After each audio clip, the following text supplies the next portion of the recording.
Welcome to another edition of Ask GC Anything. Today, Lasty and myself will be doing our best with our knowledge of cycling to answer your burning questions, and we'll also be using the vast archive of GCN videos to do that as well. So without further ado, let's start off with this question that's come in from Mont. Now, he's just purchased some clipless pedals and he's having trouble not clipping in, but actually clipping out. Well, firstly, Mont, I think you really shouldn't be embarrassed about this. I think it's happened to every cyclist who's ever tried clipless pedals. Yeah, I reckon so. Some of us even still have trouble clipping in, but Dan, I know you had real trouble clipping out on camera a couple of years ago. As you're gradually slowing down towards the junction, remember to unclip your foot in readiness. This will avoid any embarrassing moments when you finally come to a stop. I missed the beanbag. Cheers for that, Lasty. Well, I have to say that Lasty is right. You don't need to be embarrassed by this situation. It is something that happens to everybody when they first get clipless pedals. It's just not natural to want to twist when you want to put your foot down, as opposed to just lifting your foot off the pedal or perhaps pulling it backwards as you would do with toe clips. So it really is just a matter of practice and engaging your brain, and eventually you'll just be doing it naturally. Yeah, you will, but if you want a few pointers on how exactly to do that, check out this video, which shows you how to unclip like a pro. We recommend always unclipping from the pedal that is on the inside of the road. So for those of you in countries where you drive on the right, that means your right foot, and for those of us who drive on the correct side of the road, the left foot.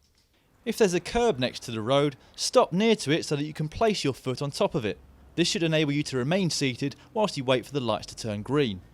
On to the quickfire round now, and Extificius has asked, what is the brand and model of espresso machine that sits proudly in the GCN office? Well, I'm not surprised that you noticed that. It is a rather bling looking coffee machine, I think you will all agree. And it is actually a Rocket Espresso R58. And we can tell you both firsthand that it does indeed make a mightily fine brew. In fact, we have to limit ourselves to only using it before midday, otherwise we have 7 or 8 coffees a day. Yeah, it's worth it though. Yeah.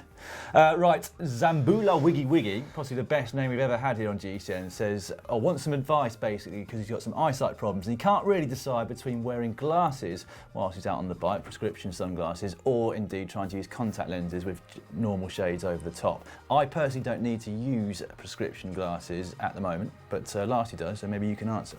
Yeah, I mainly need these for short range stuff, so I find that driving, cycling, that sort of stuff, I am okay. You know, you see a few guys, I think Oakley's one of the brands that they mainly use, but some higher end glasses manufacturers do offer a prescription lens service. So I think generally it's maybe independent opticians or people like that. Maybe even a good bike shop will be able to get you set up with those. Dan, what was your experience in the pro peloton? Yeah, there are a number of riders in the pros who need to use prescription lenses or something along those lines, and there's a divide really. Some people do use the glasses that Lasty was just talking about, others are quite comfortable using contact lenses with normal shades, so I think it's just something you need to experiment with and find out what works for you. Next up, we had a question in from Platt McMahon who says, why don't pros train on heavier bikes and then race on their lighter bikes?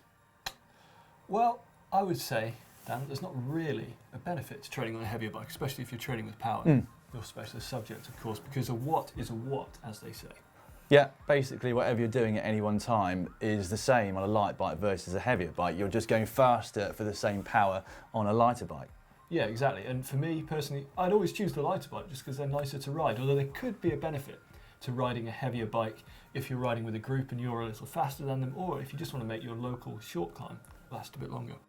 On to our last question. It's from David Howell, and he's asking how he can stop getting punctures so regularly. Well, I think it's a combination of a few factors. It could be that your tyres are a bit worn. If you're regularly riding on less good roads or gravel roads, maybe you need to invest in some slightly sturdier tyres. But sometimes it's just down to luck. Yeah, it certainly can be. Now, if you go through all those measures and you still haven't reduced the problem, we've actually got a video dedicated to this exact problem. So here's Cy explaining how to reduce the risk of getting punctures. Oh no, it's the dreaded pink t-shirt. With the tyre off, inspect the inside of the rim here. Pay particular attention to the rim tape. It should look completely flat like that and not rucked up. The main culprit are the holes where the spokes go, to make sure that your rim tape completely covers them. If not, invest in some new stuff. Light plasticky stuff like this works really well. We can get heavier duty fabric stuff like things made by Velox. Whatever you do though, avoid electrical tape, which will distort under high pressures and deform into the spoke holes, so that's not going to work.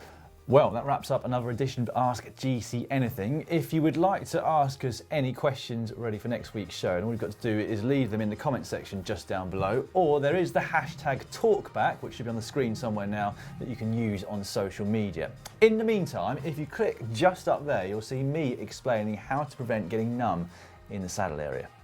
Sensitive subject. And if you want to see the 7 most epic, the 7 highest climbs in Europe, just click down there.